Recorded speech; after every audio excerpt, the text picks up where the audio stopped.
കേരളത്തിലെ തണ്ണീർത്തട പദ്ധതിയുടെ ചെയർമാൻ ആരെന്നാണ്? തണ്ണീർത്തട അതോറിറ്റിയാണ് ഉദ്ദേശിച്ചിരിക്കുന്നത്.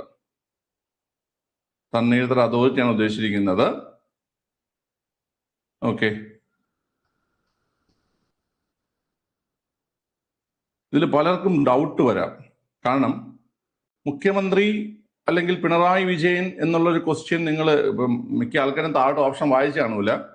ഓപ്ഷൻ വായിച്ചിട്ടുണ്ടെങ്കിൽ നിങ്ങൾക്ക് ഡൗട്ട് വരേണ്ടതാണ്. ഓക്കെ, അതായത് നിലവിലെ സംസ്ഥാന തണ്ണീർത്തട അതോറിറ്റിയുടെ ചെയർമാൻ ആരെന്നുള്ള ചോദ്യം നിങ്ങൾ പലപ്പോഴും കണ്ടപ്പോഴ് അത് കൃത്യമായിട്ട് അറിയാന്നുള്ളവർക്ക് അറിയാം. കാരണം നമുക്ക് പിണറായി വിജയൻ എന്തുകൊണ്ടാണ് ഇപ്പൊ ഇതിന്റെ ആൻസർ ഓപ്ഷൻ എ ആണ്. ഇതിന്റെ ആൻസർ ഏതാ? ഓപ്ഷൻ എ ആണ്. സംസ്ഥാന പരിസ്ഥിതി വകുപ്പ് മന്ത്രിയാണ് ഇതിന്റെ ആൻസർ. എന്തുകൊണ്ട് പിണറായി വിജയൻ ഇപ്പോൾ തണ്ണീർത്തട അതോറിറ്റിയുടെ ചെയർമാനായിട്ട് ഇരിക്കുന്നു എന്ന് കേട്ട് കഴിഞ്ഞാൽ പിണറായി വിജയൻ തന്നെയാണ് ഇപ്പോഴത്തെ പരിസ്ഥിതി വകുപ്പ് മന്ത്രിയായിട്ട്. അതുകൊണ്ടാണ്, പരിസ്ഥിതി വകുപ്പ് മന്ത്രി ആയതുകൊണ്ടാണ്, മുഖ്യമന്ത്രി ആയതുകൊണ്ടല്ല. മനസ്സിലായ? നമ്മുടെ സംസ്ഥാന തണ്ണീർത്തട അതോറിറ്റിയുടെ ചെയർമാനായിട്ട് പിണറായി വിജയൻ ഇരിക്കാൻ കാരണം അദ്ദേഹം പരിസ്ഥിതി വകുപ്പ് കൈകാര്യം ചെയ്യുന്നത് കൊണ്ടാണ്. ഓക്കെ അല്ലേ? സംസ്ഥാനത്ത് പരിസ്ഥിതി വകുപ്പ് കൈകാര്യം ചെയ്യുന്ന അദ്ദേഹമാണ്. പൊതുകാര്യ വകുപ്പ് കൈകാര്യം ചെയ്യുന്നത് അദ്ദേഹമാണ്. പൊതുകാര്യം, പൊതുഭരണം അല്ലെ, IT, ഓക്കെ, അതുപോലെ ആഭ്യന്തരം ഈ വകുപ്പുകളെല്ലാം കൈകാര്യം ചെയ്യുന്ന ആരാണ് കുട്ടികളെ? നമ്മുടെ പിണറായി വിജയനാണ്. ഓക്കെ, പാർലമെന്ററി കാര്യം പിണറായി വിജയൻ എന്ന് ഞാൻ പറഞ്ഞാൽ ശരിയാണോ തെറ്റാണോ? പാർലമെന്ററി കാര്യം PSC ഇടയ്ക്കിടയ്ക്ക് നിങ്ങൾ ചോദിക്കുന്ന ചോദ്യമാണ് പാർലമെന്ററി കാര്യം.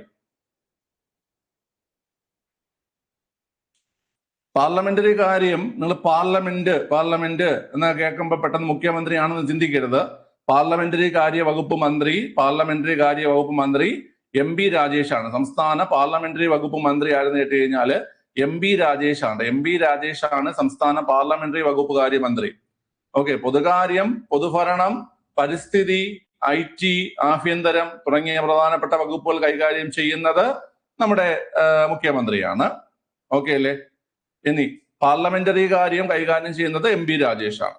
കേന്ദ്ര പാർലമെന്ററി കാര്യ വകുപ്പ് മന്ത്രി ആരെന്ന് പരീക്ഷയിൽ ചോദിക്കാറുണ്ട്. കേന്ദ്ര പാർലമെന്ററി കാര്യ വകുപ്പ് മന്ത്രി ആരാണ്? കേന്ദ്ര പാർലമെന്ററി കാര്യ വകുപ്പ് മന്ത്രി ആരാണ്? കേന്ദ്ര പാർലമെന്ററി കാര്യ വകുപ്പ് മന്ത്രി ആരെന്നത് ഇപ്പൊ പഠിച്ചോണം, മറക്കരുത്. കേന്ദ്ര പാർലമെന്ററി കാര്യ വകുപ്പ് മന്ത്രിയുടെ പേര് കിരൺ റിജ്ജു എന്നാണ് കേട്ടോ. കിരൺ റിജ്ജു എന്നതാണ് കേന്ദ്ര പാർലമെന്ററി കാര്യ വകുപ്പ് മന്ത്രിയുടെ പേര്. കിരൺ റിജ്ജു. എന്താ കുട്ടികളെ? കിരൺ റിജ്ജു എന്നാണ് കേന്ദ്ര പാർലമെന്ററി കാര്യ വകുപ്പ് മന്ത്രിയുടെ പേര്. ഓക്കെ അല്ലേ? അദ്ദേഹം തന്നെയാണ് മൈനോറിറ്റീസ്, ന്യൂനപക്ഷ ക്ഷേമവും അദ്ദേഹം തന്നെയാണ് കേട്ടോ. ഓക്കെ, ക്ലിയർ ആണ്. ശരി, ഇനി നോക്കിയോ കുട്ടികളെ, തണ്ണീർത്തട അതോറിറ്റിയും പഠിക്കാനുണ്ട്. നമുക്ക് നെൽവയൽ തണ്ണീർത്തട സംരക്ഷണ നിയമവും പഠിക്കാനുണ്ട്. രണ്ടും ഇമ്പോർട്ടന്റ് ആണ്. അപ്പൊ അതിൽ പ്രധാനപ്പെട്ട കാര്യങ്ങൾ ഞാൻ ഒന്ന് പറഞ്ഞു വന്നിട്ട് നമുക്ക് പഠിച്ചു പോവാം. നിങ്ങളും കൂടെ ഡിസ്കസ് ചെയ്ത് നമുക്ക് എന്ത് ചെയ്യാം കുട്ടികളെ? പഠിച്ചു പോവാം. ഓക്കെ അല്ലേ? ശരി, വളരെ ഇമ്പോർട്ടന്റ് ആയിട്ടുള്ള ഒരു കാര്യമാണ്. കേരള നെൽവയൽ തണ്ണീർത്തട സംരക്ഷണ നിയമം 2008. ആ നിയമത്തിന്റെ പേര് ഇങ്ങനെയാണ്: കേരള നെൽവയൽ തണ്ണീർത്തട സംരക്ഷണ നിയമം. ഓക്കെ, 2008. ഓക്കെ, ക്ലിയർ ആണ്. ഇവിടെ നിങ്ങൾക്ക് ചോദിച്ചിട്ടുള്ള ചോദ്യം ഇതാണ്: ഈ നിയമം 2008 എത്രാമത്തെ നിയമം എന്ന് ചോദിച്ചിട്ടുണ്ട്. 2008 എത്രാമത്തെ നിയമം എന്ന് ചോദിച്ചിട്ടുണ്ട്. എത്രാമത്തെ നിയമം? ഷീബറി പറഞ്ഞു. എത്രാമത്തെ നിയമം കുട്ടികളെ? 2008 28ാമത്തെ നിയമമാണ് കേട്ടോ. 28ാമത്തെ നിയമമാണ്. 28. ആക്ട് നമ്പർ ചോദിച്ചിട്ടുണ്ട്. ആക്ട് നമ്പർ 28 ആണ് കേട്ടോ. ആക്ട് നമ്പർ 28 ആണ്. ഓക്കെ അല്ലേ? ആക്ട് നമ്പർ 28 ആണ്. ഇനി പഠിക്കാനുള്ള പ്രധാനപ്പെട്ട പോയിന്റ് എന്ന് വെച്ച് കഴിഞ്ഞാല് ഈ നിയമം നിലവിൽ വന്ന തീയതി 2008 ഓഗസ്റ്റ് മാസം 11. 2008 ഓഗസ്റ്റ് മാസം 11. ഓക്കെ, നിയമം നിലവിൽ വരുമ്പോൾ വകുപ്പുകളുടെ എണ്ണം 30. വകുപ്പുകളുടെ എണ്ണം എത്ര കുട്ടികളെ? 30. വകുപ്പുകളുടെ എണ്ണം 30. നിയമം നിലയിൽ വരുമ്പോൾ വകുപ്പുകളുടെ എണ്ണം 30. നിയമം ഭേദഗതി ചെയ്ത വർഷം 2018. നിയമം ഭേദഗതി ചെയ്ത വർഷം 2018. ഇത്രയും ക്വസ്റ്റ്യൻസ് അതിൽ നിന്ന് ബേസിക്കലി വരാറുണ്ട്. നിയമത്തിന്റെ പേര് പഠിക്കണം. കേരള നെൽവയൽ തണ്ണീർത്തട സംരക്ഷണ നിയമം 2008, ആക്ട് നമ്പർ 28, നിലവിൽ വന്നത് 2008 ഓഗസ്റ്റ് 11. 30 വകുപ്പുകൾ, ഭേദഗതി 2018. നിയമം നിലവിൽ വരുമ്പോൾ ആരായിരുന്നു മുഖ്യമന്ത്രി? നിയമം നിലയിൽ വരുമ്പോൾ ആരായിരുന്നു മുഖ്യമന്ത്രി? പറഞ്ഞേ. നിയമം നിലയിൽ വരുമ്പോൾ മുഖ്യമന്ത്രി ആരായിരുന്നു കുട്ടികളെ?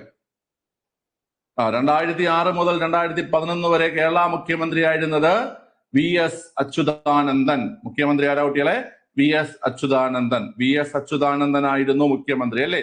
VS അച്യുതാനന്ദൻ ആയിരുന്നു മുഖ്യമന്ത്രി. അത് ഇപ്പം ഈ പറയുന്ന കാര്യമായിക്കോട്ടെ, നെൽവയൽ തണ്ണീർത്തട സംരക്ഷണ നിയമമായിക്കോട്ടെ, സംസ്ഥാന ദുരന്ത നിവാരണ അതോറിറ്റി ആയിക്കോട്ടെ, ഇത് രണ്ടും നിങ്ങൾക്ക് പരീക്ഷയിൽ ചോദിച്ചിട്ടുണ്ട്.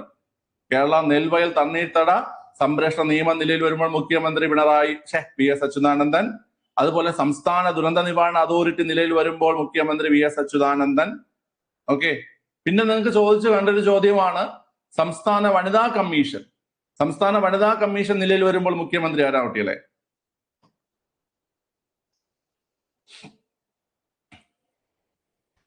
സംസ്ഥാന ആരാണ്? അത് EK നായനാർ. തെറ്റ്. വനിതാ കമ്മീഷൻ 96 മാർച്ച് 14 നിലയിൽ വന്ന EK നായനാർ. എന്തുവാണ് നിങ്ങൾ പറയണത്? ഇത് ഞാൻ തന്നെ നിങ്ങൾക്ക് ഈ ക്വസ്റ്റ്യൻ കൊണ്ട് ചെയ്യിപ്പിച്ച് പറഞ്ഞു തന്നിട്ടുള്ളതല്ലേ? തെറ്റിക്കരുത്. AK ആന്റണിയാണ് എന്നുള്ളത്. AK ആന്റണി. വനിതാ കമ്മീഷൻ നിലയിൽ വരുമ്പോൾ, സംസ്ഥാന വനിതാ കമ്മീഷൻ നിലയിൽ വരുമ്പോൾ മുഖ്യമന്ത്രി AK ആന്റണിയാണ് കേട്ടാ. ഓക്കെ അല്ലേ? പണ്ട് ഈ മിമിക്രിക്കാര് AK ആന്റണിയെ കാണിക്കും. ഇപ്പൊ അങ്ങനെ കാര്യം കാണിക്കണം. ഇപ്പൊ മിമിക്രിയേ ഇല്ലല്ലേ? ഇപ്പൊ മിമിക്രി എന്ന് പറഞ്ഞാൽ ആകെപ്പെടെ ടിനി ടോമിന്റെ മിമിക്രി മാത്രമല്ല. ടിനി ടോം റീസെന്റ് ആയിട്ട് മറ്റേ നമ്മളെ മോഹൻലാലിനെ കാണിച്ചു കേട്ടാ. അടിപൊളിയായിരുന്നു. കണ്ട ആരെങ്കിലും?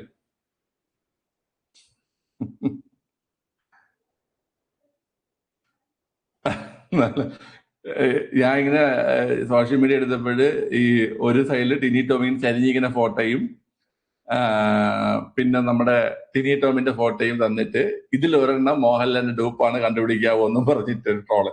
അപ്പൊ ഞാൻ അതെന്തെന്ന് അറിയാൻ വേണ്ടി തപ്പി നോക്കിയപ്പോഴാണ് ഈ ഒരു സംഭവം കണ്ടത്. മഹേഷ് മിമിക്സ്, അയാൾ പൊളിയാണ് കേട്ടോ. മഹേഷ് മിമിക്സ് ഭയങ്കര രസമാണ്. ഓക്കെ, പേരാണ്.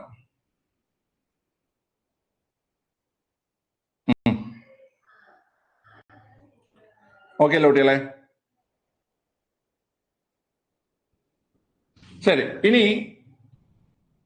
എന്താണ് കുട്ടികളെ ഈ പറയുന്ന തണ്ണീർത്തടം കൊണ്ട് ഉദ്ദേശിക്കുന്നത്? എന്താണ് തണ്ണീർത്തടം കൊണ്ട് ഉദ്ദേശിക്കുന്നത്? തണ്ണീർത്തടം അല്ലെങ്കിൽ വെറ്റ്ലാൻഡ് എന്ന് പറഞ്ഞാൽ എന്താണ്? തണ്ണീർത്തടം അല്ലെങ്കിൽ വെറ്റ്ലാൻഡ് എന്ന് പറഞ്ഞാൽ എന്താണ് കുട്ടികളെ? പറയാവോ? തണ്ണീർത്തടം അല്ലെങ്കിൽ വെറ്റ്ലാൻഡ് എന്ന് പറഞ്ഞാൽ എന്താണ്? സ്വാഭാവിക വെള്ളക്കെട്ട് എന്ന് പറയാം. അതായത് നമ്മുടെ, ഞാൻ ഒന്ന് രണ്ട് കാര്യങ്ങൾ ചോദിക്കാവേ കേട്ടാ. ഞാൻ ഒന്ന് രണ്ട് കാര്യങ്ങൾ ചോദിക്കാം, ശ്രദ്ധിച്ച് കേട്ടോണേ. നമ്മൾ ഈ ഭൂഗർഭ ജലമുണ്ട് കേട്ടോ. ഭൂഗർഭ ജലമുണ്ട്. ഈ ഭൂഗർഭ ജലത്തിന്റെ അതിന്റെ മുകൾ പരപ്പിനെ പറയുന്ന പേരെന്താണ്?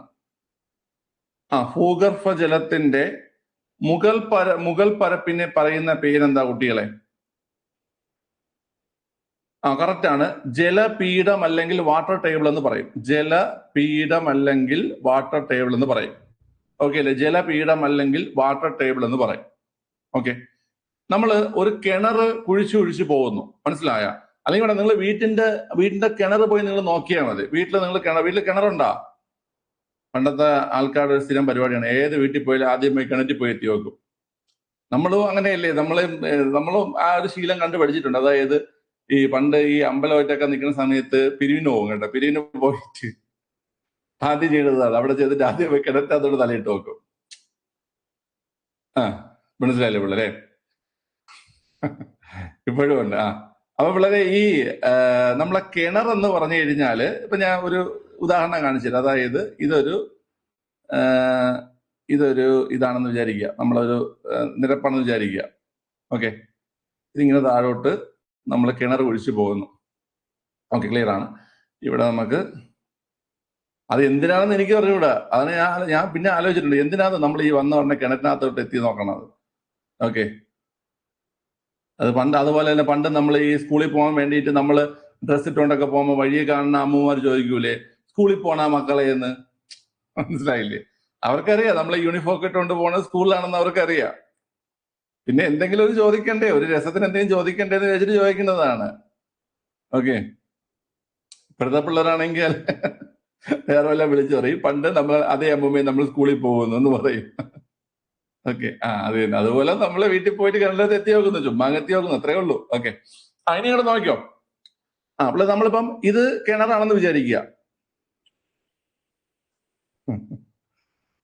ഫ്രിഡ്ജ് വെറുതെ തുറന്നു നോക്കണം, അങ്ങനെ ഒരുപാട് പരിപാടികളുണ്ട്. ഓക്കെ, ഈ കിണറ്റിനകത്ത് നിങ്ങൾ ഈ കാണുന്നതാണ് കിണറ്റിലെ വെള്ളം. ഓക്കെ, ഈ കിണറ്റിലെ വെള്ളം എന്ന് പറഞ്ഞാൽ നമ്മൾ മനസ്സിലാക്കേണ്ട ഒരു കാര്യമുണ്ട്. അതായത് ഇങ്ങനെ അല്ല വെള്ളം നിൽക്കുന്നത് യഥാർത്ഥത്തിൽ. വെള്ളം ഇങ്ങനെയാണ് നിൽക്കുന്നത് കേട്ടോ. വെള്ളം യഥാർത്ഥത്തിൽ നിൽക്കുന്നത് ഇങ്ങനെയാണ് വെള്ളം നിൽക്കുന്നത് കേട്ടോ. ഈ ഒരു ലെവലിലാണ് വെള്ളം നിൽക്കുന്നത്. അപ്പൊ അതിലൊരു ഭാഗത്തേക്കാണ് നമ്മൾ ഈ കുഴിച്ചെത്തിയിരിക്കുന്നത്. അപ്പൊ ഈ കാണുന്ന ഈ മുകൾ പരപ്പിനെ പറയുന്ന പേരാണ് എന്ത് കുട്ടികളെ? ജലപീഠം. എന്താണ് ജലപീഠം? ഞാൻ ഇത് വെറുതെ പറഞ്ഞു പോണേയല്ല, നിങ്ങൾക്ക് ഈ സാധനം പരീക്ഷയിൽ ചോദിക്കും. ഇത് SCERT ഉള്ളതാണ്. നമ്മളെ കിണറുകളെ കുറിച്ചൊക്കെ നമ്മൾ പഠിക്കുന്ന ഒരു ഭാഗമുണ്ട്. മറ്റേ സുരംഗ കിണറുകൾ കണ്ടിട്ടില്ലേ നിങ്ങൾ? സുരംഗ കിണർ എന്നൊരു ചോദ്യമുണ്ട്. സുരംഗ കിണർ എന്ന് പറഞ്ഞു കഴിഞ്ഞാല് നമ്മുടെ ഈ സുരംഗ കിണർ എന്ന് വെച്ച് കഴിഞ്ഞാല് നമ്മുടെ ഈ കാസർഗോഡ് കർണാടക ഭാഗത്തൊക്കെ ഈ മല തുറന്നിട്ട് വെർട്ടിക്കലി നിർമ്മിക്കുന്ന കിണറുകളെ പറയുന്ന പേരാണ് സുരംഗ കിണറുകൾ കേട്ടോ. വെർട്ടിക്കലി നിർമ്മിക്കുന്ന കിണറുകളെയാണ് നമ്മൾ എന്തെന്ന് പറയുന്ന കുട്ടികളെ? സുരംഗ കിണറുകൾ എന്ന് പറയുന്നത്. മനസ്സിലായ? സുരംഗ കിണറുകൾ കേട്ടോ. അതായത് നമ്മൾ താഴോട്ട് കിണർ കുഴിച്ചു പോകുന്നതിന് പകരം ഇങ്ങനെ മല ഇങ്ങനെ തുറന്നിട്ട് ആ മലയ്ക്ക് അകത്ത് നിന്ന് വെള്ളം എടുക്കുന്നതിനെയാണ് സുരംഗ കിണർ എന്ന് പറയുന്നത്. മനസ്സിലായോ? ഓക്കെ, അതൊക്കെ ആ ഒരു ചാപ്റ്ററിൽ ചോദിക്കുന്നതാണ്. അപ്പം ഈ ജലപീഠം കേട്ടോ, ഈ ജലപീഠം ഇങ്ങനെയാണ്. ഇനി വേറൊരു ചോദ്യം ഇവിടെ വരാറുണ്ട്. ജലപീഠം ഏറെ താഴെയാണെങ്കിൽ നമ്മൾ നിർമ്മിക്കുന്നത് ഏത് തരം കിണറുകളായിരിക്കും കുട്ടികളെ? ജലപീഠം ഏറെ താഴെയാകുമ്പോഴാണ് നമ്മൾ ബോർവെൽ അല്ലെങ്കിൽ കുഴൽ കിണർ നിർമ്മിക്കുന്നത്. ഇപ്പൊ ജലപീഠം ഉയരത്തിലാണെങ്കിൽ നമുക്ക് എന്ത് ചെയ്യാൻ പറ്റും കുട്ടികളെ? നമുക്ക് സാധാ കിണർ കുഴിച്ചിട്ട് നമുക്ക് എന്ത് ചെയ്യാൻ പറ്റും? നമുക്ക് വെള്ളം എടുക്കാൻ പറ്റും. എന്നാൽ ജലപീഠം ഏറെ താഴെയാണെങ്കിൽ നമ്മൾ അവിടെ നിർമ്മിക്കുന്നത് ഏതാണ്? കുഴൽ കിണറാണ് കേട്ടോ. ഏതാണ് കുട്ടികളെ? കുഴൽ കിണറാണ് നിർമ്മിക്കുന്നത്. ജലപീഠം ഏറെ താഴെയാണെങ്കിൽ നമ്മൾ നിർമ്മിക്കുന്നത് ബോർവെൽ അല്ലെങ്കിൽ കുഴൽ കിണർ എന്നാണ് പറയുന്നത്. ഇനി നിങ്ങൾ മനസ്സിലാക്കേണ്ടത്, ഈ ചില പ്രദേശങ്ങളിൽ ഈ ജലപീഠം ഇങ്ങനെ ഉയർന്ന് നമ്മുടെ ഭൂമിയുടെ ഉപരിതലത്തോട് ചേർന്ന് നിൽക്കും. അങ്ങനെ ഈ ജലപീഠം ഉയർന്ന് ഉപരിതലത്തോട് ചേർന്ന് ഉപരിതല ഭാഗത്ത് വെള്ളം കെട്ടി നിൽക്കുന്ന, ഭൂമിയുടെ ഉപരിതലത്തോട് ചേർന്ന് ഉപരിതല ഭാഗത്തോട്ട് വെള്ളം കെട്ടി നിൽക്കുന്ന പ്രദേശങ്ങളെ നമ്മൾ പറയുന്ന പേരാണ് എന്ത് കുട്ടികളെ? എന്തെന്ന് പറയും? തണ്ണീർത്തടങ്ങൾ എന്ന് പറയും. മനസ്സിലായല്ലോ? ഓക്കെ, കായലുകള്, പിന്നെ നമ്മുടെ ഈ പറയുന്ന കണ്ടൽക്കാടുകള്, ചതുപ്പ് നിലങ്ങള്, അതുപോലെ തന്നെ ഈ പറയുന്ന ലഗൂണുകള്, ഇതെല്ലാം കണ്ടൽക്കാടുകള്, ചതുപ്പ് നിലങ്ങള്, ഈ കായലുകള്, തടാകങ്ങൾ, ഇതെല്ലാം എന്തിൽ വരുന്നതാണ്? തണ്ണീർത്തടത്തിൽ വരുന്നതാണ്. പക്ഷെ നിങ്ങൾ പഠിക്കാനുള്ള ഒരു പ്രധാനപ്പെട്ട പോയിന്റ് എന്ന് പറഞ്ഞു കഴിഞ്ഞാല്, കുളങ്ങൾ അതെല്ലാം തണ്ണീർത്തടമാണ്. നമ്മൾ കണ്ടുവരുന്ന പ്രധാനപ്പെട്ട രണ്ട് കാര്യങ്ങൾ, അതായത് നെൽപ്പാടം. അത് നിങ്ങൾക്ക് പലപ്പോഴും ഡിഗ്രി പ്രിലിംസിനൊക്കെ പലതവണ PSC ഇട്ടിട്ടുള്ള ക്വസ്റ്റ്യൻ ആണ്. നെൽപ്പാടം തണ്ണീർത്തടമാണോ അല്ലേ? നെൽപ്പാടം തണ്ണീർത്തടമാണോ അല്ലേ? നെൽപ്പാടം അല്ലെങ്കിൽ വയലുകൾ എന്ന് പറഞ്ഞ് ചോദിക്കുകയാണെങ്കിൽ അത് തണ്ണീർത്തടമല്ല. നെൽപ്പാടം അല്ലെങ്കിൽ വയലുകൾ എന്ന് ചോദിക്കുകയാണെങ്കിൽ അത് തണ്ണീർത്തടമല്ല. ഇമ്പോർട്ടന്റ് പോയിന്റ് ആണ്, നെൽപ്പാടങ്ങൾ തണ്ണീർത്തടമല്ല. നദികൾ തണ്ണീർത്തടമാണോ? നദികൾ തണ്ണീർത്തടമാണോ?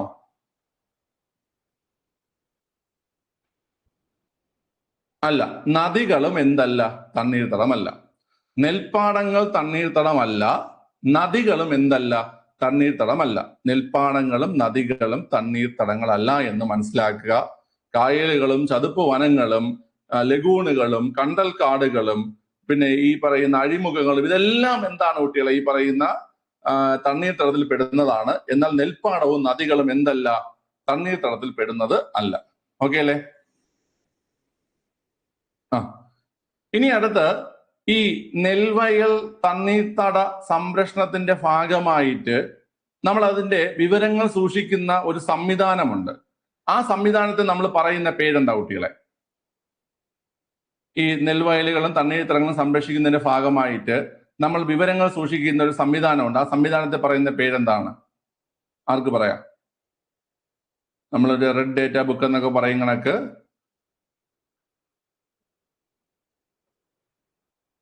ഡേറ്റ ബുക്ക് എന്നാണോ പറയുന്നത്? ഡേറ്റ ബുക്ക് എന്നല്ല പറയുന്നത്, ഡേറ്റ ബാങ്ക് എന്നാണ് പറയുന്നത്. ഡേറ്റ ബാങ്ക് എന്നാണ് പറയുന്നത്. ഡേറ്റ ബാങ്ക് എന്താ കുട്ടികളെ? ഡേറ്റ ബാങ്ക് എന്നാണ് പറയുന്നത്. ഡേറ്റ ബാങ്ക് എന്നാണ് പറയുന്നത്. തെറ്റിക്കരുത്. ഡേറ്റ ബുക്ക് അല്ല, ഡേറ്റ ബാങ്ക് ആണ്. അപ്പം ഈ ഒരു നിയമപ്രകാരം നെൽവയലുകളുടെയും തണ്ണീർത്തടങ്ങളുടെയും വിവരങ്ങൾ ശേഖരിച്ചിരിക്കുന്ന അല്ലെങ്കിൽ ശേഖരിക്കുന്ന സംവിധാനത്തെ പറയുന്നത് ഡേറ്റ ബാങ്ക് എന്നാണ്. ഓക്കെ. ഇനി വേറൊരു ചോദ്യമുണ്ട്. ഈ ഡേറ്റ ബാങ്കുകൾ തയ്യാറാക്കേണ്ടത് ജില്ലാ തലത്തിലാണോ, താലൂക്ക് തലത്തിലാണോ, പഞ്ചായത്ത് തലത്തിലാണോ? ഡേറ്റ ബാങ്കുകൾ തയ്യാറാക്കേണ്ടത് ജില്ലാ തലത്തിലാണോ, താലൂക്ക് തലത്തിലാണോ, പഞ്ചായത്ത് തലത്തിലാണോ? വളരെ പഞ്ചായത്ത് തലത്തിലാണ് ഡേറ്റ ബാങ്കുകൾ തയ്യാറാക്കേണ്ടത്. മനസ്സിലായോ? ഡേറ്റ ബാങ്ക് തയ്യാറാക്കേണ്ടത് പഞ്ചായത്ത് തലത്തിലാണ് കേട്ടോ. ഓക്കെ അല്ലേ? അപ്പം ഈ പറയുന്ന നെൽവയലുകളുടെയും തണ്ണീർത്തടങ്ങളുടെയും വിവരങ്ങൾ ശേഖരിച്ചിരിക്കുന്നത് ഡേറ്റ ബാങ്ക് എന്നറിയപ്പെടുന്നു. ഡേറ്റ ബാങ്ക് തയ്യാറാക്കേണ്ടത് പഞ്ചായത്ത് തലത്തിലാണ്. ഈ ഡേറ്റ ബാങ്ക് കൈകാര്യം ചെയ്യേണ്ട ഏറ്റവും ഉയർന്ന ഉദ്യോഗസ്ഥൻ ആരെന്ന് കേട്ട് കഴിഞ്ഞാല് അത് വില്ലേജ് ഓഫീസറാണ് കേട്ടോ. വില്ലേജ് ഓഫീസറാണ്. ഓക്കെ അല്ലേ? വില്ലേജ് ഓഫീസറാണ്. പഞ്ചായത്ത് തലത്തിലാണ് ഡേറ്റ ബാങ്ക് തയ്യാറാക്കേണ്ടത്. പക്ഷെ അത് സൂക്ഷിക്കേണ്ടത് അല്ലെങ്കിൽ തയ്യാറാക്കേണ്ടത് വില്ലേജ് ഓഫീസറാണ് തയ്യാറാക്കേണ്ടത്. മനസ്സിലായോ നിങ്ങൾക്ക്? ഈ വില്ലേജ് ഓഫീസർ ഏത് വകുപ്പിന്റെ കീഴിലാണ് വരുന്നത്? കുട്ടികളെ? തദ്ദേശ സ്വയംഭരണമാണോ അതോ റവന്യൂ ആണോ? വില്ലേജ് ഓഫീസർ തദ്ദേശം പറഞ്ഞാൽ തെറ്റും. നിങ്ങൾ തെറ്റിക്കരുത്. തദ്ദേശം പറയരുത്. തദ്ദേശത്തിൽ വരുന്നത് എന്തൊക്കെയാണെന്ന് നിങ്ങൾക്ക് അറിയാം. തദ്ദേശത്തിൽ വരുന്നത് 5 കാര്യങ്ങളാണ്. ഗ്രാമപഞ്ചായത്ത്, ബ്ലോക്ക് പഞ്ചായത്ത്, ജില്ലാ പഞ്ചായത്ത്, നഗരസഭ, കോർപ്പറേഷൻ. ഇതാണ് തദ്ദേശ സ്വയംഭരണത്തിൽ വരുന്നത്. മറക്കരുത്. ഗ്രാമപഞ്ചായത്ത്, ബ്ലോക്ക് പഞ്ചായത്ത്, ജില്ലാ പഞ്ചായത്ത്, നഗരസഭ, അതുപോലെ കോർപ്പറേഷൻ. ഇതാണ് തദ്ദേശ സ്വയംഭരണത്തിന്റെ കീഴിൽ വരുന്നത്. ഓക്കെ അല്ലേ? ഇനി വില്ലേജ്, താലൂക്ക്, ജില്ല. ഇതൊക്കെ വരുന്നത് ഏതിന്റെ കീഴിലാണ് വരുന്നത്? റവന്യൂവിന്റെ കീഴിലാണ് വരുന്നത്. വില്ലേജ്, താലൂക്ക്, ജില്ല ഇതൊക്കെ റവന്യൂവിന്റെ കീഴിലാണ് വരുന്നത്. പിള്ളേരെ, വില്ലേജും പഞ്ചായത്തും രണ്ടും രണ്ടാണ്. മനസ്സിലായ? വില്ലേജും പഞ്ചായത്തും രണ്ടും രണ്ടാണ്. മനസ്സിലായ? വില്ലേജും പഞ്ചായത്തും രണ്ടാണ് കേട്ടോ. ഓക്കെ അല്ലേ? പിള്ളേരെ, വീട്ടുകരം അടയ്ക്കേണ്ടത് എവിടെയാണ്? വീട്ടുകരം അല്ലെങ്കിൽ നമ്മൾ പ്രോപ്പർട്ടി ടാക്സ് എന്ന് പറയും. വീട്ടുകരം അല്ലെങ്കിൽ പ്രോപ്പർട്ടി ടാക്സ് അടയ്ക്കേണ്ടത് എവിടെയാണ്? പ്രോപ്പർട്ടി ടാക്സ് അടയ്ക്കേണ്ടത് പഞ്ചായത്തിലാണ്. കേട്ടോ. ഓക്കെ അല്ലേ? വീട്ടുകരം അല്ലെങ്കിൽ പ്രോപ്പർട്ടി ടാക്സ് അടയ്ക്കേണ്ടത് പഞ്ചായത്തിലാണ്. പഞ്ചായത്തിലും. ഓക്കെ അല്ലേ? വസ്തുകരം അല്ലെങ്കിൽ ഭൂനികുതി അടയ്ക്കേണ്ടത് എവിടെയാണ്? നമ്മൾ തന്നെ ലാൻഡ് ടാക്സ് എന്ന് പറയും. അത് വില്ലേജിൽ കേട്ടോ. ലാൻഡ് ടാക്സ് അടയ്ക്കേണ്ടത് വില്ലേജിൽ. ലാൻഡ് ടാക്സ് അടയ്ക്കേണ്ടത് വില്ലേജിൽ. ഓക്കെ അല്ലേ? ഓക്കെ, ഇത് മാറിപ്പോകരുതേ. പ്രോപ്പർട്ടി പഞ്ചായത്ത് എന്ന് ഓർത്ത് വെച്ചാൽ പ്രോപ്പർട്ടി ടാക്സ് പഞ്ചായത്തിലും, പ്രോപ്പർട്ടി ടാക്സ് അടയ്ക്കേണ്ടത് പഞ്ചായത്തിലും, ലാൻഡ് ടാക്സ് അടയ്ക്കേണ്ടത് വില്ലേജിലുമാണ്. പ്രോപ്പർട്ടി ടാക്സ് പഞ്ചായത്തിലും, ലാൻഡ് ടാക്സ് അടയ്ക്കേണ്ടത് എവിടെയാണ്? ലാൻഡ് ടാക്സ് അടയ്ക്കേണ്ടത് വില്ലേജിലുമാണ്. ഓക്കെ അല്ലേ? അപ്പം ഈ ഒരു കാര്യം വസ്തുകരം അല്ലെങ്കിൽ ഭൂനികുതി അല്ലെങ്കിൽ ലാൻഡ് ടാക്സ് അടയ്ക്കേണ്ടത് വില്ലേജില്, വീട്ടുകരം അല്ലെങ്കിൽ പ്രോപ്പർട്ടി ടാക്സ് അടയ്ക്കേണ്ടത് അല്ലെങ്കിൽ കെട്ടിട നികുതി അടയ്ക്കേണ്ടത് പഞ്ചായത്തിൽ. ഓക്കെ, ശരി, നോക്കിക്കോണേ. ഈ ഒരു കാര്യം ഇനി മറക്കരുത്. ഗ്രാമപഞ്ചായത്ത്, ബ്ലോക്ക് പഞ്ചായത്ത്, ജില്ലാ പഞ്ചായത്ത്, നഗരസഭ, കോർപ്പറേഷൻ, ഇത് ഇത്രയും LSDD ആണ്. LSDD കീഴിലാണ്. വില്ലേജ്, താലൂക്ക്, ജില്ല അത് റവന്യൂന്റെ കീഴിൽ. രണ്ട് വകുപ്പാ. 2 മന്ത്രിമാരുടെ കീഴിൽ വരുന്ന 2 വകുപ്പുകളാണിത്. മാറിപ്പോവരുത് കേട്ടോ. ഓക്കെ, മനസ്സിലായ? ഓരോ ഓഫീസുകളിൽ പോയി ഇന്ന് ജോലി ചെയ്യേണ്ട ഉദ്യോഗസ്ഥരാണ് നിങ്ങൾ. നിങ്ങൾക്ക് ഇതൊക്കെ അറിയണമെങ്കിൽ മോശമാണ് കേട്ടോ. ഇതൊക്കെ ബേസിക്കലായിട്ട് നമ്മൾ അറിഞ്ഞിരിക്കേണ്ട കാര്യങ്ങളാണ് കേട്ടാ. വീട്ടിൽ നിന്ന് തന്നിട്ട് പറയും, മക്കളെ ഈ വസ്തുക്കരം കൊണ്ട് അടച്ചിട്ട് വരാൻ പറഞ്ഞ് തന്നു വിട്ടാൽ നിങ്ങൾ എങ്ങോട്ട് പോകും? ഏത് വഴിക്ക് പോകും? അവിടെ ഇറങ്ങി ഇന്ന് ഗൂഗിൾ തപ്പോ അല്ലേ? എവിടെയാണ് വീട്ടുകാർ അടക്കേണ്ടത് എവിടെ? കേട്ടാ, നമ്മൾ ഈ കോമ്പറ്റീറ്റീവ് എക്സാമിന് പഠിക്കുമ്പോൾ അത് ഈ പരീക്ഷയ്ക്ക് വേണ്ടി മാത്രം പഠിക്കാൻ വേണ്ടി നിന്ന് കഴിഞ്ഞാൽ നമുക്ക് പഠിക്കാനായിട്ട് ബുദ്ധിമുട്ട് തോന്നും. ഇതൊക്കെ നമുക്ക് ആവശ്യമുള്ളതാണെന്നും ഇത് പഠിക്കുന്നതിലൂടെ നമ്മൾ അറിവുള്ളൊരു വ്യക്തിയായി മാറുമെന്നും ഓക്കെ അല്ലേ? ഞാനൊരു കാര്യം പറയട്ടെ, നിങ്ങൾക്കിപ്പോൾ അറിയാവുന്ന ധാരാളം കാര്യങ്ങളുണ്ട്. അതൊരു സാധാരണക്കാരനായ വ്യക്തിക്ക് അറിയാവുന്നതിനേക്കാൾ ഒരുപാട് കൂടുതലാണ്. ഇപ്പൊ ചുരുക്കം പറഞ്ഞാൽ ചിലപ്പോൾ നമ്മുടെ കേരള മുഖ്യമന്ത്രിക്ക് അറിയാവുന്നതിനേക്കാളും കൂടുതൽ ഡേറ്റ നിങ്ങൾക്ക് ചിലപ്പോൾ അറിയായിരിക്കും. മനസ്സിലായില്ലേ? ഇന്ത്യൻ കോൺസ്റ്റിറ്റ്യൂഷനെ കുറിച്ചും, ഇന്ത്യൻ ഹിസ്റ്ററിയെ കുറിച്ചും, ഇന്ത്യൻ ജോഗ്രഫിയെ കുറിച്ചും കേട്ടോ. അങ്ങനെയാണ്. അതാണ് നമ്മുടെ എഡ്യൂക്കേഷന്റെ പവർ എന്ന് പറയുന്നത്. കാരണം നമ്മൾ ഇത്രയും സബ്ജക്ട് നമ്മൾ പഠിക്കുകയില്ലേ? കറണ്ട് അഫയേഴ്സ് ഡെയിലി പഠിക്കുന്നു, ഓക്കെ അല്ലേ? ജോഗ്രഫി പഠിക്കുന്നു, എക്കണോമിക്സ് പഠിക്കുന്നു, ഹിസ്റ്ററി പഠിക്കുന്നു, ഓക്കെ അല്ലേ? ഞാൻ പറഞ്ഞതാണ് ചിലപ്പോൾ എന്നാണ് പറഞ്ഞത്. ചില മനുഷ്യർ നമുക്ക് അണ്ടർസ്റ്റിമേറ്റ് ചെയ്യാൻ പറ്റില്ല. എന്ന് വെച്ച് കഴിഞ്ഞാൽ ഭയങ്കര അറിവായിരിക്കും. മനസ്സിലായില്ലേ? ഭയങ്കരമായിട്ട് നോളേജ് ഉള്ള ആൾക്കാരുണ്ടാവും. ശരി, ഓക്കെ. അങ്ങനെ പറഞ്ഞു ചിലപ്പോൾ നിങ്ങൾക്ക് കൂടുതൽ അറിയായിരിക്കും എന്നാണ് പറഞ്ഞത്. ശരി, അപ്പം ഇതെല്ലാം മനസ്സിലാക്കിയിരിക്കുക. അപ്പൊ ഇത്ര നിങ്ങൾക്ക് മനസ്സിലായി. ഇനി അടുത്ത് ഈ ഒരു നിയമപ്രകാരം ഈ നിയമത്തിന്റെ വ്യവസ്ഥകൾ നടപ്പിലാക്കുന്നതിന്, അതായത് കേരള നെൽവയൽ തണ്ണീർത്തട സംരക്ഷണ നിയമപ്രകാരമുള്ള വ്യവസ്ഥ നടപ്പിലാക്കുന്നതിനും അതുപോലെ തന്നെ അതൊക്കെ നിരീക്ഷിക്കുന്നതിന് വേണ്ടിയിട്ട് നമ്മൾ ഒരു സാധനം രൂപീകരിക്കണം. എന്താണ് കുട്ടികളെ രൂപീകരിക്കേണ്ടത്? രൂപീകരിക്കേണ്ടതിന്റെ പേരാണ് നമ്മൾ LLMC എന്ന് പറയും. എന്താ കുട്ടികളെ? LLMC എന്ന് പറയും. LLMC. ഈ LLMC എന്ന് പറഞ്ഞു കഴിഞ്ഞാൽ അത് രൂപീകരിക്കേണ്ടത് പഞ്ചായത്തുകളിലും മുനിസിപ്പാലിറ്റികളിലുമാണ് രൂപീകരിക്കേണ്ടത്. എന്നാണ് കുട്ടികളെ LLMC എന്ന് പറഞ്ഞു കഴിഞ്ഞാൽ? LLMC എന്ന് പറഞ്ഞാൽ ലോക്കൽ ലെവൽ മോണിറ്ററിംഗ് കമ്മിറ്റി. എന്താ കുട്ടികളെ? ലോക്കൽ ലെവൽ മോണിറ്ററിംഗ് കമ്മിറ്റി, അല്ലെങ്കിൽ നമ്മൾ അതിനെ മലയാളത്തിൽ എന്ന് പറയും പ്രാദേശിക തല നിരീക്ഷണ സമിതി എന്ന് പറയും. എന്ത് പറയും കുട്ടികളെ? പ്രാദേശിക തല നിരീക്ഷണ സമിതി. നെൽപ്പാടങ്ങളൊക്കെ ആരെങ്കിലും നികത്തുന്നുണ്ടോ? എവിടെയൊക്കെ തണ്ണീർത്തടങ്ങളുണ്ട്? ആരെങ്കിലുമൊക്കെ അത് കയ്യേറുന്നുണ്ടോ? അങ്ങനെയുള്ള കാര്യങ്ങളൊക്കെ നിരീക്ഷിക്കാനായിട്ട് പ്രാദേശിക തല നിരീക്ഷണ സമിതികൾ ഉണ്ടായിരിക്കും, അല്ലെങ്കിൽ ഉണ്ടാകണം. പഞ്ചായത്ത് തലത്തിലും മുനിസിപ്പാലിറ്റി തലത്തിലും. ഓക്കെ. ഇപ്പൊ നിങ്ങളൊക്കെ വെളിയിലോട്ടൊക്കെ പോകുമ്പോൾ എന്താണ്ട് അവള് എവിടെ പോണ് എന്നൊക്കെ പറഞ്ഞുകൊണ്ട്, അല്ലെങ്കിൽ അവൻ മറ്റേ ലവളയും കൊണ്ട് അങ്ങോട്ട് പോണാണ്ട് എന്നൊക്കെ പറഞ്ഞ് നിരീക്ഷിക്കുന്ന കുറെ ആൾക്കാരില്ലേ? ഇതൊരു നിയമത്തിന്റെ കീഴിൽ വന്നിരുന്നിട്ട് ഈ പറയുന്ന തണ്ണീർത്തടങ്ങളും നെൽപ്പാടങ്ങളും മറ്റും ഒഫീഷ്യലി നിരീക്ഷിക്കുന്ന ആൾക്കാർ. മറ്റത് ജോലിയും കൂലിയൊന്നും ഇല്ലാതിരിക്കുന്നതുകൊണ്ട്, അല്ലെങ്കിൽ വേറെ പണിയൊന്നും ഇല്ലാതിരിക്കുന്നതുകൊണ്ട് ഒരു രസത്തിന് വേണ്ടി നിരീക്ഷിക്കുന്ന ആൾക്കാർ. ഓക്കെ. അപ്പൊ ഇതിന്റെ പേര് പ്രാദേശിക തല നിരീക്ഷണ സമിതി എന്നാണ്. അപ്പൊ അടുത്ത അതിനെ കുറിച്ച് നമ്മൾ മനസ്സിലാക്കിയിരിക്കേണ്ടത് പ്രാദേശിക തല നിരീക്ഷണ സമിതിയെ കുറിച്ച്. ഓക്കെ. അപ്പൊ ഇത്രയും നിങ്ങൾക്ക് മനസ്സിലായ? ഇതുവരെ മനസ്സിലായിട്ടുണ്ടെങ്കിൽ നമുക്ക് പ്രാദേശിക തല നിരീക്ഷണ സമിതി പറയാം. ഈ പറഞ്ഞ ഇത്രയും സെറ്റാണ്. സെറ്റ്. ഓക്കെ.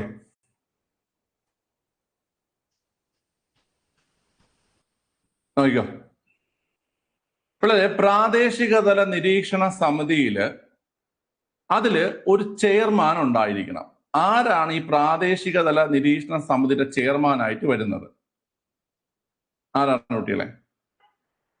പ്രാദേശിക തല നിരീക്ഷണ സമിതിയുടെ തണ്ണീർത്തട നെൽവയൽ തണ്ണീർത്തട സംരക്ഷണ നിയമപ്രകാരമുള്ള പ്രാദേശിക തല നിരീക്ഷണ സമിതിയുടെ ചെയർമാനായിട്ട് വരുന്നത് പഞ്ചായത്താണെങ്കിൽ പ്രസിഡന്റ്, പഞ്ചായത്താണെങ്കിൽ പ്രസിഡന്റ്. ഓക്കെ അല്ലേ? മുനിസിപ്പാലിറ്റി ആണെങ്കിലോ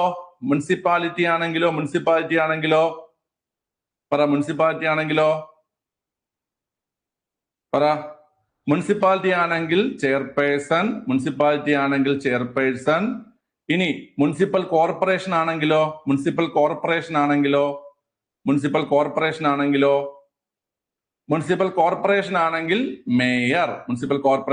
മേയർ. ഓക്കെ അല്ലേ? അപ്പം പഞ്ചായത്തിലാണെങ്കിൽ പഞ്ചായത്ത് പ്രസിഡന്റ് ആയിരിക്കും പ്രാദേശിക തല നിരീക്ഷണ സമിതിയുടെ പ്രസിഡന്റ് എന്ന് പറയുന്നത്, ചെയർമാൻ എന്ന് പറയുന്നത്. മുനിസിപ്പാലിറ്റി ആണെങ്കിൽ മുനിസിപ്പാലിറ്റി ചെയർപേഴ്സൺ ആയിരിക്കും ചെയർമാൻ. അതുപോലെ കോർപ്പറേഷൻ ആണെങ്കിൽ കോർപ്പറേഷൻ മേയർ ആയിരിക്കും ചെയർമാൻ സ്ഥാനത്ത് ഇരിക്കുന്നത്. ഓക്കെ അല്ലേ? ഇനി അടുത്ത് അതിൽ അംഗങ്ങളായി വരുന്നതെന്ന് പറഞ്ഞു കഴിഞ്ഞാൽ, അംഗങ്ങളായി വരുന്ന ആൾക്കാര് കൃഷി ഓഫീസർ അതിൽ അംഗമാണ്.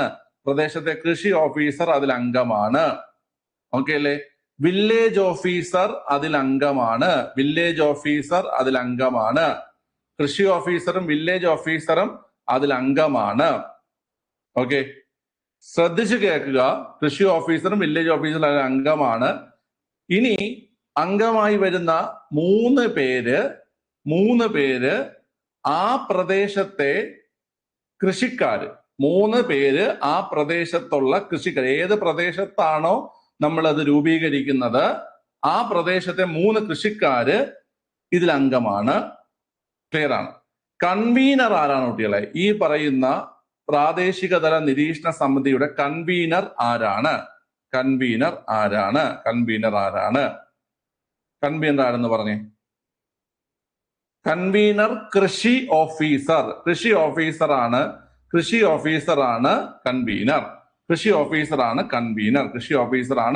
കൺവീനർ. ഓക്കെ അല്ലേ?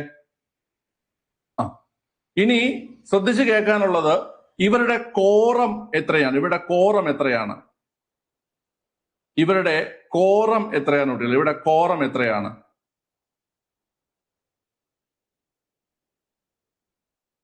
ഇവരുടെ കോറം എത്രയെന്ന് കേട്ട് കഴിഞ്ഞാൽ 3 കോറം. ഞാൻ കോറം നിങ്ങൾക്ക് പറഞ്ഞു തന്നിട്ടുണ്ട്. കോറം എന്ന് പറഞ്ഞു കഴിഞ്ഞാല് ഒരു മീറ്റിംഗ് നടക്കാൻ ആവശ്യമായിട്ടുള്ള ഏറ്റവും കുറവ് ആൾക്കാരുടെ എണ്ണത്തെയാണ് കോറം എന്ന് പറയുന്നത്. ഒരു മീറ്റിംഗ് നടക്കാൻ ആവശ്യമായിട്ടുള്ള ഏറ്റവും കുറവ് ആൾക്കാരുടെ എണ്ണത്തെയാണ് കോറം എന്ന് പറയുന്നത്. നമ്മള് പാർലമെന്റിന്റെ കോറം പഠിച്ചു. പാർലമെന്റിന്റെ കോറം എത്രയാ പറഞ്ഞേ? പാർലമെന്റിന്റെ കോറം എത്രയാ?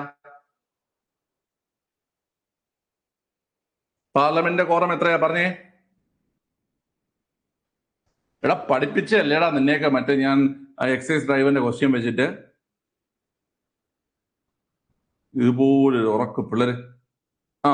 10-1 പാർലമെന്റിന്റെ കോറം 10-1. ഓക്കെ അല്ലേ? എങ്കിൽ നിയമസഭയുടെ കോറം എങ്ങനെയാണ്?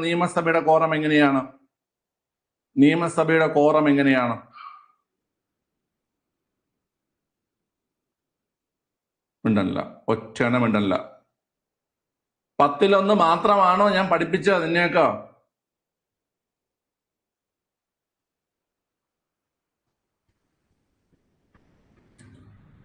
എടാ നിയമസഭയുടെ കോറം 10-1 അല്ലെങ്കിൽ 10. പാർലമെന്റിന്റെ കോറം 10-1. നിയമസഭയാകുമ്പോൾ 10-1 അല്ലെങ്കിൽ 10. 10-1 അല്ലെങ്കിൽ 10. ചോദ്യമൊക്കെ വന്നിട്ടുണ്ട്. നിയമസഭയുടെ കോറം 10-1 അല്ലെങ്കിൽ മിനിമം 10 പേരാണ്. 2 സ്റ്റേറ്റ്മെന്റ് ആയിട്ടൊക്കെ വരും കേട്ടാ. അപ്പൊ നിങ്ങൾ എയും ബിയും ശരിയാണ്, അല്ലെങ്കിൽ 1-2 ശരിയാണ്, അങ്ങനെയൊക്കെ എഴുതേണ്ടി വരും. 10-1 അല്ലെങ്കിൽ 10, അതാണ് കോറം. ഗ്രാമസഭയുടെ കോറം എത്രയാണ്? ഗ്രാമസഭയുടെ കോറം എത്രയാ? ഗ്രാമസഭയുടെ കോറം പറഞ്ഞേ.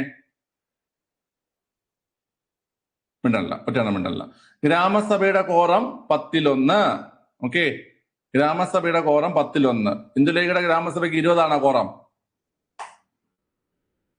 ഇവിടെ നോക്കിയോ. അപ്പം ഈ 3 എണ്ണമാണ് പഠിച്ചത്. അതായത് 10-1 എന്ന് പറഞ്ഞു കഴിഞ്ഞാൽ, 10-1 എന്ന് പറഞ്ഞാൽ പാർലമെന്റ്, 10-1 അല്ലെങ്കിൽ 10 നിയമസഭ, വീണ്ടും 10-1 കേട്ടാ, വീണ്ടും 10-1 ഗ്രാമസഭ. അതുപോലെ നമ്മുടെ നെൽവയൽ തണ്ണീർത്തട സംരക്ഷണ നിയമം 2008 പ്രകാരം നെൽവയലുകൾ സംരക്ഷിക്കേണ്ടയും നിരീക്ഷിക്കേണ്ടയും ചെയ്യേണ്ട പ്രാദേശിക തല നിരീക്ഷണ സമിതിയുടെ കോറം എന്ന് പറയുന്നത് എത്ര കുട്ടികളെ? 3. കോറം എത്രയാണ്? 3. മനസ്സിലായല്ലോ? മനസ്സിലായി. ഇനി ഇവിടെ യോഗം ഈ ഒരു മീറ്റിംഗ് നടത്തേണ്ടത് ഇപ്പം പഞ്ചായത്തിലാണെങ്കിൽ പഞ്ചായത്ത് ഓഫീസിൽ മീറ്റിംഗ് നടത്തണം, മുനിസിപ്പാലിറ്റിയിലാണെങ്കിൽ മുനിസിപ്പാലിറ്റി ഓഫീസിലും, കോർപ്പറേഷനിലാണെങ്കിൽ കോർപ്പറേഷൻ ഓഫീസിലും ഇവരെന്ത് ചെയ്യണം കുട്ടികളെ? മീറ്റിംഗ് നടത്തണം എന്നുള്ള കാര്യം നിങ്ങൾ മനസ്സിലാക്കിയിരിക്കുക. ഓക്കെ അല്ലേ? ഇത്രയും മനസ്സിലായോ? ഇനി ഒരു പോയിന്റും കൂടെ കേട്ടോ, നമുക്ക് ജില്ലാതലം പഠിക്കാനുണ്ട്. പക്ഷെ ജില്ലാതലം അത് ക്വസ്റ്റ്യൻ വരുമ്പോൾ ഞാൻ ഡിസ്കസ് ചെയ്ത് പറഞ്ഞുതരാം. നിങ്ങളിപ്പം ഈ പറഞ്ഞ പ്രാദേശിക തലം പഠിച്ചു വെച്ചോ നിങ്ങൾ തൽക്കാലം. ഓക്കെ, എന്തായാലും എക്സാമിന് മുമ്പ് പോകുന്നതിന് മുമ്പ് ഞാൻ അത് പറഞ്ഞു തരും നിങ്ങൾക്ക്. ഓക്കെ, ജില്ലാതലം വേറെ ഒന്നുമില്ല, അത് ഈ കുറച്ച് മാറ്റം വരും. RDO കേട്ടാ, പ്രിൻസിപ്പൽ കൃഷി ഓഫീസർ. ജില്ലാതലം അങ്ങനെ അധികം ചോദിച്ചിട്ടില്ല, 1-2 ചോദ്യമേ വന്നിട്ടുള്ളൂ. ജില്ലാതല സമിതി രൂപീകരിക്കുന്നത് ആരാണെന്ന് മാത്രമേ ചോദിച്ചിട്ടുള്ളൂ. ജില്ലാതല സമിതി രൂപീകരിക്കുന്നത് കളക്ടറാണ്. അത് നമുക്ക് മുന്നോട്ട് പഠിക്കാതെ ക്വസ്റ്റ്യൻ വരും. നിങ്ങൾ ഇതിപ്പം ഇത്ര മനസ്സിലാക്കിയിരിക്കുക. ഇനി ഇതിൽ വന്നിട്ട് പലതവണ വന്ന് ചോദിച്ചു പോയ ചോദ്യമാണ് ശിക്ഷ. ഓക്കെ അല്ലേ? ശിക്ഷ. പിള്ളേരെ, ഈ നിയമത്തിൽ പറഞ്ഞിരിക്കുന്നതനുസരിച്ച് നെൽപ്പാടമോ തണ്ണീർത്തടമോ നികത്തുന്ന വ്യക്തിക്ക് ലഭിക്കുന്ന ശിക്ഷ നിങ്ങൾ എല്ലാവരും ഓർത്തിരിക്കേണ്ട സാധനമാണ്. കാരണം ഇനിയിപ്പോ ജോലിയൊക്കെ കിട്ടിയിട്ട് വീടൊക്കെ വെക്കാൻ വേണ്ടി ഇറങ്ങുമ്പോൾ വല്ല വല്ല പാടമൊക്കെ വേണം നികത്തണമെങ്കിൽ കിട്ടാൻ പോകുന്ന ശിക്ഷ ഇതായിരിക്കും. ഓക്കെ, ഏതാണ് കുട്ടികളുടെ ശിക്ഷ? ഒന്ന് പറയാവോ? ശിക്ഷ 6 മാസത്തിൽ കുറയാത്തതും 6 മാസത്തിൽ കുറയാത്തതും പരമാവധി 3 വർഷം വരെ ആകാവുന്നതും. 6 മാസത്തിൽ കുറയാത്തതും 3 വർഷം വരെ, അതായത് 6 മാസം മുതൽ 3 വർഷം വരെ, 6 മാസം മുതൽ 3 വർഷം വരെ ആകാവുന്ന തടവും 50,000-ൽ കുറയാത്തതും 1 ലക്ഷം വരെ ആകാവുന്നത് വരെ പിഴയും. മനസ്സിലായ? വയലിനെയോ തണ്ണീർത്തടത്തെയോ നിങ്ങൾ മൂടുകയാണെങ്കിൽ, നിങ്ങളെ പറമ്പിലുള്ള ഒരു കുളം മൂടിയാലും ഇതിന്റെ പരിധിയിൽ വരും. ഓക്കെ അല്ലേ? 6 മാസത്തിൽ കുറയാത്തതും 3 വർഷം വരെ ആകാവുന്നതുമായ തടവും 50,000-ൽ കുറയാത്തതും 1 ലക്ഷം വരെ ആകുന്നവരെയുള്ള പിഴയും. ഓക്കെ അല്ലേ? ഏതാണ് ഇപ്പൊ ഈ കൈക്കൂലി കേസൊക്കെ ഇഷ്ടംപോലെ പിടി വരണമുണ്ട്. കൈക്കൂലി കൊടുത്ത് ഊരാനും പറ്റൂല. ഓക്കെ, പണ്ടൊക്കെ 50,000 എന്ന് പറയുന്നത് അവൻ 25,000 കൈക്കൂലിയും വാങ്ങിച്ചിട്ട് പറഞ്ഞു വിടുമായിരുന്നു. ഇപ്പൊ മറ്റേ കൈക്കൂലിയും കൊണ്ടുവരുന്നത് ഇനിയിപ്പോ വിജിലൻസ് ആരാണെന്നൊന്നും അറിയാൻ വയ്യാത്തത് കൊണ്ട് അതും പറ്റൂല. ഓക്കെ, അതുകൊണ്ട് മണ്ണ് വെട്ടി നികത്തുന്ന മുമ്പ് എന്ത് ചെയ്യുക? ആലോചിക്കുക. ക്ലിയർ ആണ്? അപ്പൊ അത്രയും മനസ്സിലായല്ലോ? ഇത്രയും പോയിന്റ്സ് നിങ്ങൾക്ക് മനസ്സിലായോ?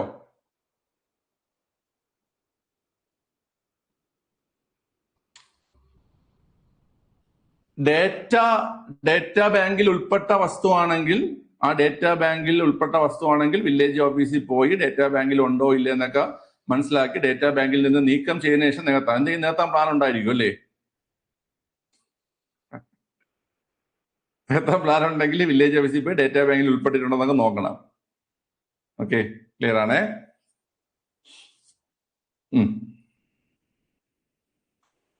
ശരി, ഇനി നമ്മുടെ ചോദ്യത്തിലേക്ക് വരാം. പിള്ളേരെ, നമ്മുടെ ചോദ്യത്തിലേക്ക് വരാം. ശ്രദ്ധിച്ച് കേട്ടോണേ. നമ്മുടെ ചോദ്യം ഇതായിരുന്നു: കേരളത്തിലെ തണ്ണീർത്തട അതോറിറ്റിയുടെ ചെയർമാൻ ആരെന്നായിരുന്നു ചോദ്യം.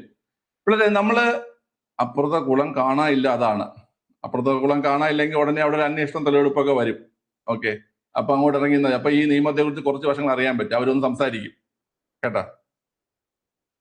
ഈ നമ്മൾ നേരത്തെ ഒരു നിരീക്ഷണ സമിതിയുടെ ആൾക്കാരും പഞ്ചായത്തും എല്ലാവരും അവർ കാണും. അപ്പൊ ആ കൂട്ടത്തിൽ പോയി നിന്നാൽ മതി. അപ്പൊ നിങ്ങൾ അന്ന് പഠിച്ച പോയിന്റ്. ഓക്കെ, അപ്പൊ ചോദിക്കും മക്കളെ ഇനി എന്ത് ചെയ്യും? അപ്പൊ പറയണം മാമ 6 മാസം മുതൽ 3 വർഷം വരെ തടവും 50,000 രൂപ മുതൽ 50,000 രൂപ മുതൽ 1,00,000 രൂപ വരെ പിഴയും കിട്ടാൻ ചാൻസ് ഉള്ള കുറ്റമാണ് മാമൻ ചെയ്തിരിക്കുന്നത് പറഞ്ഞ് മനസ്സിലാക്കി കൊടുക്കുക. ഓക്കെ അല്ലേ?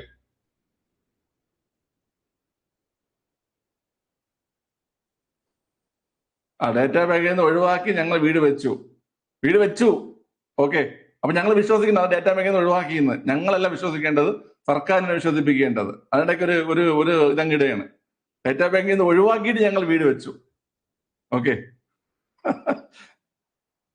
എന്നിട്ട് പറയാം മണ്ടന്മാര് വിശ്വസിച്ചു. ഓക്കെ, സർട്ടിഫിക്കറ്റ് കിട്ടി. ഓക്കെ, അത് വിശ്വസിച്ചു. CID ബോസിൽ ജഗതി പറയണൊക്കെ സാറേ ഇവൻ കള്ളൻ, ഞാൻ വിശ്വസിച്ചു. അതുപോലെ ഞങ്ങൾ വിശ്വസിച്ചു. ശരി, ഓക്കെ കുട്ടികൾ നോക്കിയോ. സംസ്ഥാന തണ്ണീർത്തട അതോറിറ്റിയെ കുറിച്ച് പഠിക്കണമെങ്കിൽ നിങ്ങൾ പഠിക്കേണ്ട വേറൊരു നിയമമാണ്. ആ നിയമത്തിന്റെ പേരാണ് തണ്ണീർത്തട നിയമം 2010. എന്താ കുട്ടികളെ? തണ്ണീർത്തട നിയമം 2010. തണ്ണീർത്തട നിയമം 2010. അതിന്റെ മുഴുവൻ പേര് തണ്ണീർത്തട സംരക്ഷണവും പരിപാലനവും നിയമം 2010 എന്നാണ്. ആ നിയമപ്രകാരം നമ്മുടെ കേരളത്തിൽ ആദ്യമായിട്ട് തണ്ണീർത്തട അതോറിറ്റി നിലവിൽ വന്നു. അത് 2015 മെയ് മാസം 15-ന്. ഓക്കെ അല്ലേ? മെയ് മാസം 25. അതായത് തണ്ണീർത്തട നിയമം 2010 പ്രകാരം തണ്ണീർത്തട നിയമം 2010 പ്രകാരം കേരളത്തിൽ ആദ്യമായി തണ്ണീർത്തട സംരക്ഷണ അതോറിറ്റി നിലവിൽ വന്നത് 2015 മെയ് മാസം 25. ഓക്കെ അല്ലേ? ഓക്കെയാണ്. എന്നാല് ഈ 2010 നിയമം പരിഷ്കരിച്ചുകൊണ്ട് 2017 തണ്ണീർത്തട സംരക്ഷണവും പരിപാലന നിയമവും കൊണ്ടുവന്നു. അതായത് നിയമത്തിന്റെ പേര് ഇങ്ങനെയായി, തണ്ണീർത്തട സംരക്ഷണവും പരിപാലനവും നിയമം 2017 എന്നായി. ഓക്കെ അല്ലേ? ആ നിയമം കേട്ടാ, ആ നിയമപ്രകാരമുള്ള തണ്ണീർത്തട സംരക്ഷണ അതോറിറ്റിയാണ് നിലവിലുള്ളത്. അപ്പൊ നിലവിലെ തണ്ണീർത്തട സംരക്ഷണ അതോറിറ്റി നിലവിൽ വന്നത് 2017 ഡിസംബർ മാസം 28. 2017 ഡിസംബർ മാസം 28. ഓക്കെ, കൺഫ്യൂഷൻ ആവാൻ ഒന്നുമില്ല പിള്ളേരെ. ആദ്യം ഒരു നിയമം വന്നേ, 2010 തണ്ണീർത്തട സംരക്ഷണ പരിപാലന നിയമം. ഓക്കെ, ആ നിയമപ്രകാരം 2015 മെയ് 25 കേരളത്തിൽ ആദ്യമായിട്ട് തണ്ണീർത്തട സംരക്ഷണ അതോറിറ്റി നിലവിൽ വന്നു. 2015 മെയ് മാസം 25 കേരളത്തിൽ ആദ്യമായിട്ട് തണ്ണീർത്തട സംരക്ഷണ അതോറിറ്റി നിലവിൽ വന്നു. എന്നാൽ 2010 നിയമത്തെ പരിഷ്കരിച്ചുകൊണ്ട് 2017 ഒരു നിയമം കൊണ്ടുവന്നു. തണ്ണീർത്തട സംരക്ഷണവും പരിപാലനവും നിയമം 2017. ആ നിയമപ്രകാരം 2017 ഡിസംബർ മാസം 28 നിലവിൽ വന്ന അതോറിറ്റിയാണ് ഇപ്പോഴും പ്രവർത്തിച്ചുകൊണ്ടിരിക്കുന്നത്. അപ്പൊ നിലവിലെ തണ്ണീർത്തട സംരക്ഷണ അതോറിറ്റി നിലവിൽ വന്നത് 2017 ഡിസംബർ മാസം 28. ഓക്കെ അല്ലേ? ഓക്കെ, മനസ്സിലായി. അപ്പം ആദ്യമായി നിലവിൽ വന്നത് 2015 മെയ് 25. ഈ ഡേറ്റ് ചോദിക്കും. നിലവിലെ എന്ന് ചോദിക്കുകയാണെങ്കിൽ മറക്കരുത്, ഇതൊക്കെ ഇമ്പോർട്ടന്റ് ആണ്. നിലവിലെ തണ്ണീർത്തട സംരക്ഷണ അതോറിറ്റി എന്ന് എടുത്തു ചോദിക്കുകയാണെങ്കിൽ അത് 2017 ഡിസംബർ മാസം 28. ഈ രണ്ട് നിയമത്തിന്റെയും വകുപ്പ് 5 പ്രകാരമാണ്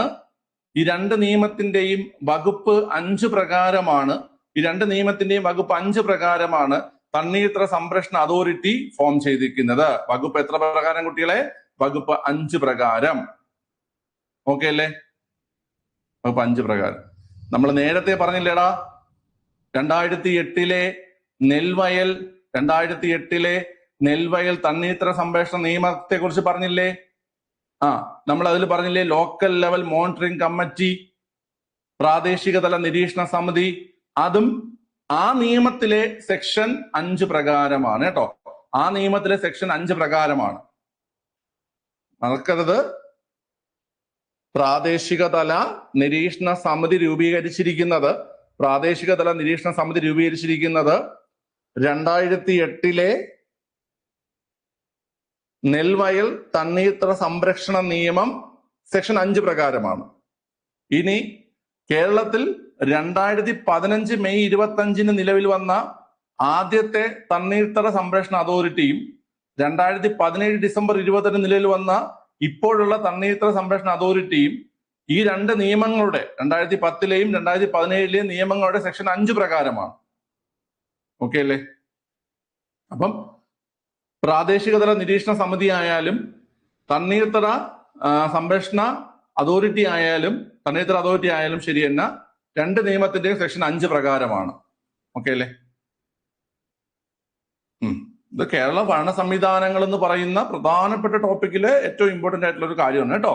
നിങ്ങൾ ഇത് മറക്കരുത്. ഇതൊക്കെ നല്ല ഇമ്പോർട്ടന്റ് ആയിട്ട് നിങ്ങൾ പഠിച്ചിരിക്കുന്ന ടോപ്പിക്കുകളാണ് കേട്ടോ. ശരി, ഓക്കെ. ആരെനിക്ക് മെസ്സേജ്, സാർ ഈ ക്ലാസ്സിനൊക്കെ ലെഫ്റ്റ് ആവുന്നത് ടോപ്പിക്ക് പാടായതുകൊണ്ട് മാത്രമല്ല, ഞാൻ നിങ്ങൾക്ക് മുമ്പ് പറഞ്ഞതാണ്, നിങ്ങൾ അത്യാവശ്യമാണെങ്കിൽ ലെഫ്റ്റ് ആയിരിക്കും. പക്ഷെ ക്ലാസ്സിന്റെ സമയത്ത് പരമാവധി നിങ്ങൾ ആവശ്യങ്ങൾ മാറ്റി വെച്ച് തന്നെ ക്ലാസ്സിന് കയറണം. ഓക്കെ അല്ലേ? പരമാവധി ആവശ്യങ്ങൾ മാറ്റി വെച്ചിട്ട് തന്നെ നിങ്ങൾ ക്ലാസ്സിന് കയറണം. ക്ലാസ് കഴിയുന്നവരിരുന്ന് ലൈവ് ക്ലാസ് അറ്റൻഡ് ചെയ്ത് നിങ്ങൾ എന്ത് ചെയ്യണം? പഠിക്കേണ്ട പോയിന്റ് എല്ലാം പഠിച്ച് ഡൗട്ടൊക്കെ ഉണ്ടെങ്കിൽ അതൊക്കെ ചോദിച്ച് ക്ലിയർ ആക്കി തന്നെ എന്ത് ചെയ്യണം? പോണം. അതിനു വേണ്ടിയിട്ടാണ് പറയുന്നത് കേട്ടോ. ഓക്കെ. അല്ലാതെ എനിക്ക് ആരുടെ പേഴ്സണലി ദേഷ്യം ഒന്നുമില്ല.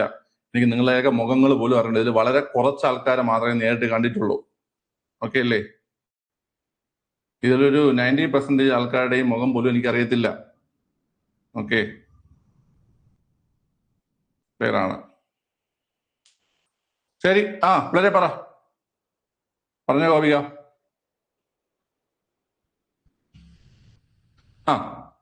ഇനി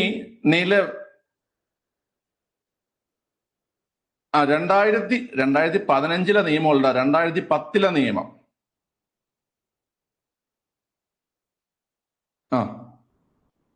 എസ് സാർ എന്ന് പറഞ്ഞത്. ഓക്കെ, ഞാൻ വെറും സാർ മാത്രമേ കണ്ടുള്ളൂ. നോട്ട് എക്സാം അറേഞ്ച് ചെയ്യാം. 2010 നിയമം എന്താണ് കുട്ടികളെ? അത് പരിഷ്കരിച്ചുകൊണ്ടാണ് 2017 നിയമം വന്നത്. മനസ്സിലായോ? 2010 നിയമം പരിഷ്കരിച്ചുകൊണ്ടാണ് ഏത് നിയമം വന്നത്? 2017 നിയമം വന്നത്. ഓക്കെ അല്ലേ? ആ അതോറിറ്റിക്ക് പകരമാണ് 2017 ഡിസംബർ 28 പുതിയ അതോറിറ്റി വന്നത് കേട്ടോ. ഓക്കെ, ആദ്യമായി രൂപീകരിച്ചത് ഈ ഡേറ്റിലും നിലവിലെ അതോറിറ്റി ഈ ഡേറ്റിലുമാണ്. ഓക്കെ, ക്ലിയർ ആണ്. ഇനി പറ കുട്ടികളെ, ചെയർമാൻ ആരായിരിക്കും? സംസ്ഥാന തണ്ണീർത്തട അതോറിറ്റിയുടെ ചെയർമാൻ ആരായിരിക്കും? സംസ്ഥാന തണ്ണീർത്തട അതോറിറ്റിയുടെ ചെയർമാൻ ആരായിരിക്കും കുട്ടികളെ? ചെയർമാൻ പരിസ്ഥിതി വകുപ്പ് മന്ത്രി അല്ലെങ്കിൽ വനം വകുപ്പ് മന്ത്രി. ഒന്നുകിൽ പരിസ്ഥിതി വകുപ്പ് മന്ത്രി അല്ലെങ്കിൽ വനം വകുപ്പ് മന്ത്രി. ഓക്കെ അല്ലേ? പരിസ്ഥിതി വകുപ്പ് മന്ത്രി അല്ലെങ്കിൽ വനം വകുപ്പ് മന്ത്രി. ഓക്കെ. ഇനി വൈസ് ചെയർമാൻ ആരായിരിക്കും? കുട്ടികളെ, വൈസ് ചെയർമാൻ ആരെന്ന് കേട്ട് കഴിഞ്ഞാൽ ചീഫ് സെക്രട്ടറി. കൃഷ്ണേന്ദു കറക്റ്റ് ആണ്. Chief secretary. വൈസ് ചെയർമാൻ ആരായിരിക്കും കേട്ട് കഴിഞ്ഞാല് ചീഫ് സെക്രട്ടറി. നമ്മുടെ സംസ്ഥാന തണ്ണീർത്തട അതോറിറ്റിയുടെ വൈസ് ചെയർമാൻ ആരായിരിക്കും എന്ന് കേട്ട് കഴിഞ്ഞാൽ ചീഫ് സെക്രട്ടറി. അത് ചീഫ് സെക്രട്ടറി ആയിരിക്കും. ഓക്കെ, ശരി. അപ്പൊ ഈ 2 പോയിന്റ് ഓർത്തിരിക്കുക. ചെയർമാൻ പരിസ്ഥിതി വകുപ്പ് മന്ത്രി അല്ലെങ്കിൽ വനം വകുപ്പ് മന്ത്രി, vice chairman chief secretary. Okay, ഈ ഡേറ്റ് ഇമ്പോർട്ടന്റ് ആണ്. 2015 മെയ് 25, 2017 ഡിസംബർ 28. പിന്നെ ഈ ചെയർമാൻ പരിസ്ഥിതി വകുപ്പ് മന്ത്രി അല്ലെങ്കിൽ വനം വകുപ്പ് മന്ത്രി എന്നുള്ള കാര്യം അതും ഇമ്പോർട്ടന്റ് ആണ് കേട്ടോ. ഓക്കെ അല്ലേ? അപ്പൊ അത്രയും പോയിന്റുകൾ അതിൽ നിന്ന് വരാറുണ്ട്. ബാക്കിയൊക്കെ നമുക്ക് മുന്നോട്ട് പോകുമ്പോൾ ക്വസ്റ്റ്യൻ ഉള്ളതനുസരിച്ച് പഠിക്കുക. ഓക്കെ, ശരി. അടുത്ത ക്വസ്റ്റ്യനിലേക്ക് പോവേണ്ടത് മനസ്സിലായല്ലോ. നെൽവയൽ തണ്ണീർത്തട സംരക്ഷണ നിയമത്തിലെ ഒരു പ്രധാനപ്പെട്ട ഏരിയ നിങ്ങൾക്ക് ഞാൻ പറഞ്ഞു തന്നിട്ടുണ്ട്. അതുപോലെ തണ്ണീർത്തട അതോറിറ്റിയുടെ പ്രധാനപ്പെട്ട ഏരിയ നിങ്ങൾക്ക് പറഞ്ഞു തന്നിട്ടുണ്ട്. ഓക്കെ.